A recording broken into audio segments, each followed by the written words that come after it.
dari masa lalu. Di rumah besar Leon, Jovita menangis pilu di kamarnya. Lelah menangis, ia berjalan menuju balkon kamar, menatap hamparan laut luas. Kamu memang bodoh, Jovita Hara. Kenapa kamu mengungkap perasaanmu tadi? Kamu bodoh. Ia duduk diam, hanya melihat hamparan laut dari balkon kamarnya. Ia merasa lelah setelah menangis lama. Melihat lautan itu, jiwanya terasa semakin kosong. Merasa terdampar di dunia asing dan hidup sendiri. Aku pikir aku kuat peninggalan kalian, Ibu. Tetapi nyata, aku sangat rapuh. Merindukan orang yang sudah tidak itu. Rasanya sangat menyiksa. Ujar Jovita. Lagi-lagi, sungai dalam matanya kembali mengalir deras. Ia merasa semakin tersiksa berada dalam kamar. Ia menarik selimut kecil dan keluar. Berjalan menuju pintu belakang dan masuk ke kamar Bu Atin. Non? Jovita memeluk Bu Atin yang saat ibu sedang merapikan tempat tidurnya. Ada apa, Non? Membawa tubuh Jovita duduk di sisi ranjang. Aku murahan ya, Bi. Hidupku sangat memalukan, Bi. Tapi aku bukan anak kecil. Ada apa, Non? Apa ada hubungannya dengan keberangkatan Pak Leon berburu? Jovita hanya mengangguk. Apa kalian bertengkar? Iya, Bi. Aku memalukan. Aku mengungkapkan perasaan cinta ini pada Leon. Dan dia menolakku. Oh, sayangku. Bi Atin memeluknya. Dia bilang, aku hanya anak kecil, Bi. Setelah ia merusak hidupku, masa depanku, aku malu pada diriku. Maafkan Leona. Dia dulu tidak seperti itu. Dia hanya takut terluka lagi. Wajah Jovita mendongkak. Ia menatap wanita parubaya itu dengan tatapan mata penasaran.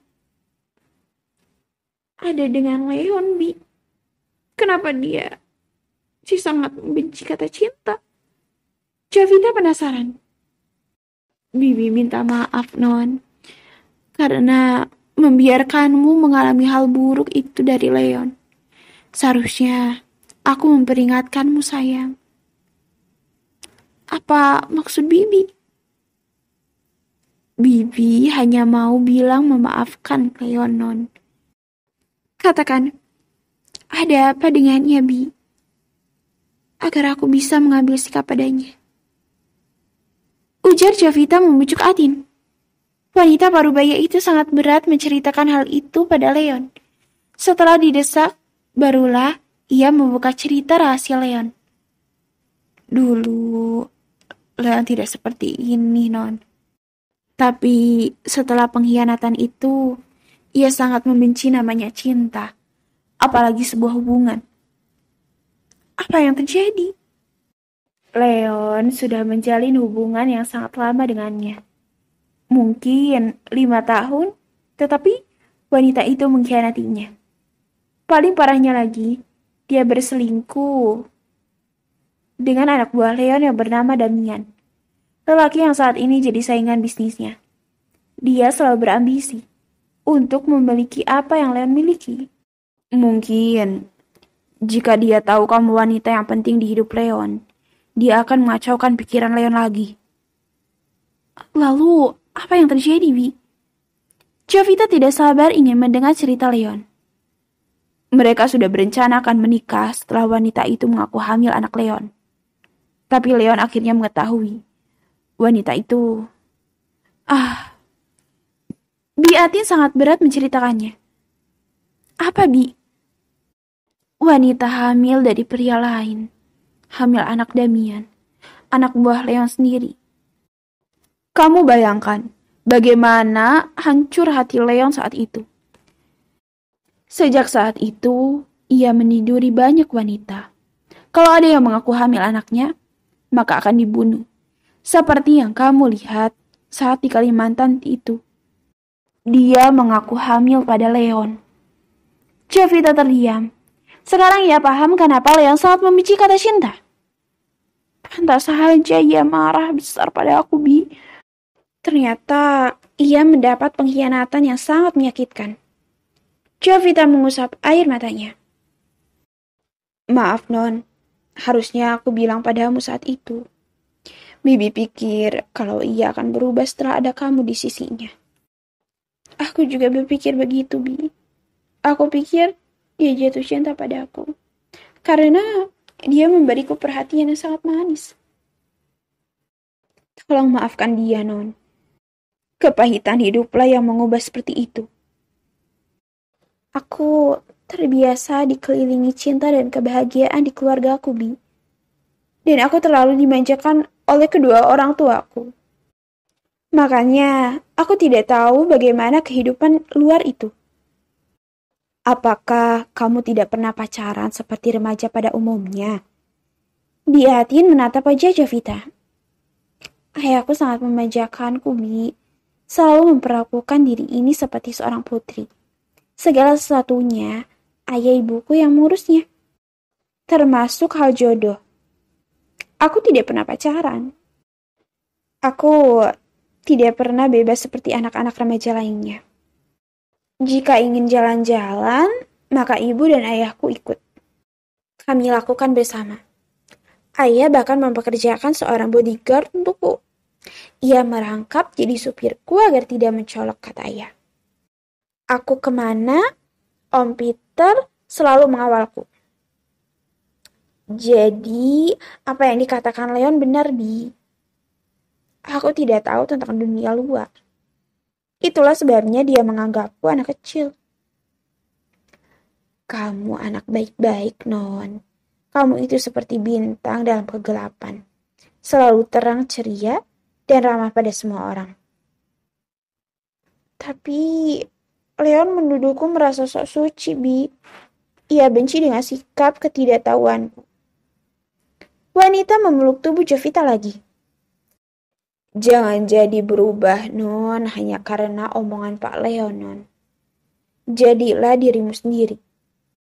Tapi aku ingin berubah lebih dewasa, Bi. Biar aku ingin meninggalkan sikap kanak-kanakan itu. Bantu aku bersikap dewasa. Bibi, ingin kamu menjadi dirimu sendiri. Non, biarkan berjalan alami. Mengobrol lama dengan Piatin, Jovita merasa rasa sedihnya sedikit berkurang. Aku sangat lelah, Bi. Aku ingin tidur. Satu malam ini, aku juga tidak bisa tidur karena menunggu dan memikirkan Leon. Baiklah, kamu istirahat di sini saja. Bibi akan ke dapur. Jovita merebahkan tubuhnya dan mencoba tidur. Menangis lama membuat matanya dan kepalanya pusing. Di sisi lain, di pinggir hutan di Kalimantan. Dor, dor, dor. Bunyi senapan angin milik Leon memecah keheningan hutan belantara itu.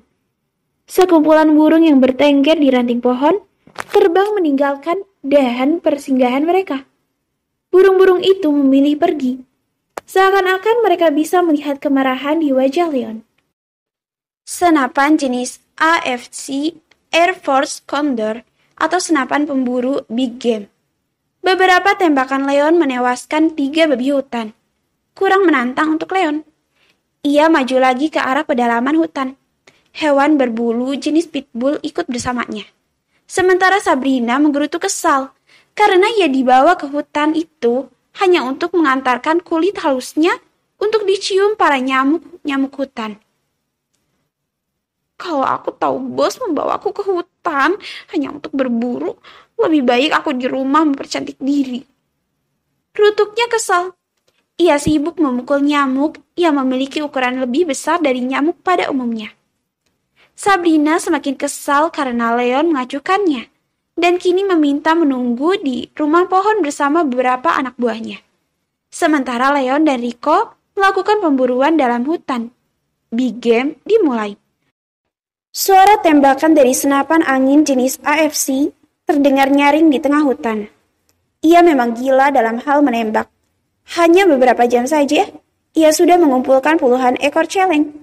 Ia berhenti setelah merasa lapar. Kita pulang dan tidur di mansion malam ini, ujar Leon. Baik, bos. Mereka akan tidur di rumah yang ada di Kalimantan. Mendengar sang bos akan datang, Nina mengatur semua persiapan untuk Leon. Bagi-bagi saja sama warga yang mau, pinta Leon, melirik hasil buruannya. Baik, bos.